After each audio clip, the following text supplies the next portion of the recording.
இன்ஷா அல்லாஹ் இதனுடைய மீதியை வருகின்ற கிழமை பார்ப்போம். அதற்கு முன்னால் நாங்கள் தற்பொழுது ஹிஜ்ரி 1447 உட்கார்ந்து கொண்டிருக்கிறோம். 1447. இன்னும் 3 தினங்களில் அல்லது 4 தினங்களில் துல்ஹிஜ்ஜாவுடைய மாதம் முடிவடைய போகிறது. அதற்கு பின்னால் ஹிஜ்ரி 1448 ஸ்டார்ட் ஆகிறது.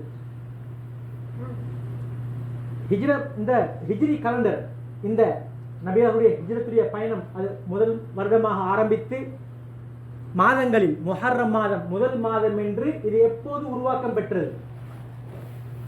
ஹிஜ்ரி 17ஆம் ஆண்டு உமர் அவருடைய காலத்தில் தான்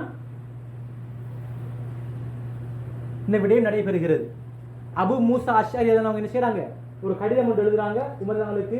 உங்கள்கிட்ட இருந்து கடிதம் வருது, ஆனால் டேட் ஒன்றும் அதில் இல்லை. அதற்கு பின்னால மாதம் ஷாபான் இருக்குது. அது முந்தின வருஷத்துல ஷாபானா அல்லது இந்த வருஷத்துல ஷாபானா, எந்த வருஷத்துல ஷாபான் எங்களுக்கு தெரியாது.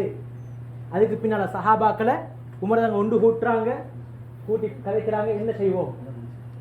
கொஞ்சம் சஹாபாக்கள் சொன்னாங்க, நபி அவங்களுக்கு நபிப்பட்டம் கிடைச்சு 40வது வயசு, அதை ஆரம்பிப்போம், வருஷ ஆரம்பமாக எதை எடுப்போம்? நபி அவர்களுடைய அந்த இதை எடுப்போம். இன்னொரு கூட்டம் சொல்லிச்சு, ஸல்லல்லாஹு அலைஹி வஸல்லம் அவர்களுடைய இந்த மக்காவிலிருந்து மதீனாவுக்கு போன ஹிஜ்ரத்துடைய பயணத்தை எடுப்போம். இதை யார் சொன்னது? அலி ரலியல்லாஹு சொன்னாங்க. யார் சொன்னது? அலி ரலியல்லாஹு சொன்னாங்க. இந்த செய்தி அபூபக்கருக்கு பிடிபட்டது, மனசுக்கு சரியா வந்துச்சு. எல்லா சஹாபாக்களும் செஞ்சாங்க, ஒன்றுபட்டாங்க. அந்த முடிவு நல்ல உண்டு. ரைட். நபி அவர்களுடைய ஹிஜ்ரத்துடைய பயணத்தை வருட ஆரம்பமாக எடுத்தாச்சு. அடுத்த கட்டமாக எந்த மாதத்தை ஆரம்ப மாதமாக கணிப்பிடுவோம்? அதுக்கு கொஞ்சம் சஹாபாக்கள் சொன்னாங்க, ரபீஉல் அவ்வல் மாசத்துல நபி அவங்க பிறந்தது, எனவே அந்த மாசத்தை செய்வோம், ஆரம்பமா எடுப்போம். இன்னொரு கூட்டம் சொல்லிச்சு ரமதானுடைய மாதம், சங்கையான மாதம், அதை எடுப்போம். இன்னும் கொஞ்சம் சஹாபாக்கள் சொன்னாங்க என்னது, முஹர்ரம் மாசத்தை எடுப்போம். ரைட். முடிவெடுத்தாச்சு, முஹர்ரம் மாசம் எடுப்போம். ஏன் தெரியுமா? முஹர்ரம் மாசத்தை சாய்ஸ் பண்ண காரணம், முதல் மாதமாக முஹர்ரத்துக்கு முன்னால துல்ஹிஜ்ஜாவுடைய மாதம். இந்த துல்ஹிஜ்ஜாவுடைய மாதத்துல தான் ஹஜ்ஜுடைய அமல் நடைபெறுகிறது.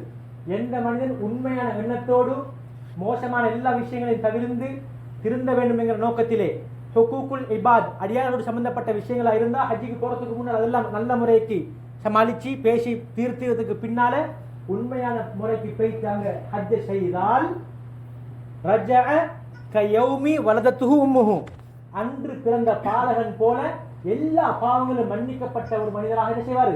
வீடு திரும்புவாரு.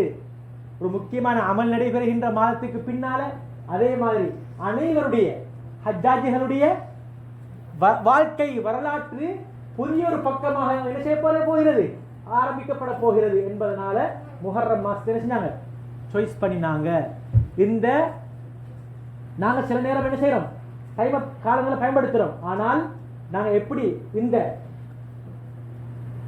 சூரிய கணக்கு கலரை நாங்க எப்படி பயன்படுத்துறோமோ அதே மாதிரி இந்த ஹிஜ்ரி கலண்டரை நாங்க பயன்படுத்துறது நல்லம்.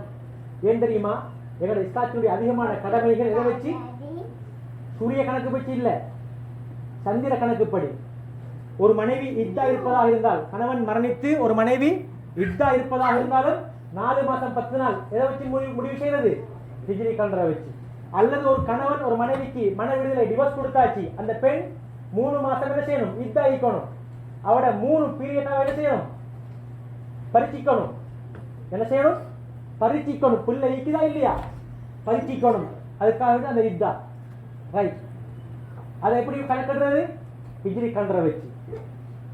ரமலானுடைய நோன்பை எப்படி கணிப்பிடுவது? 2 பெருநாட்களை கணிப்பிடுவது, இப்படி எத்தனையோ அம்சங்களை கணிப்பிடுவது இஸ்லாத்தினுடைய இந்த ஹிஜ்ரி கலண்டரை வைத்துத்தான். எனவே முடியுமான அளவு நாங்கள் என்ன செய்யணும்? இந்த ஹிஜ்ரி கலண்டரை பயன்படுத்துவதற்கு முயல வேண்டும்.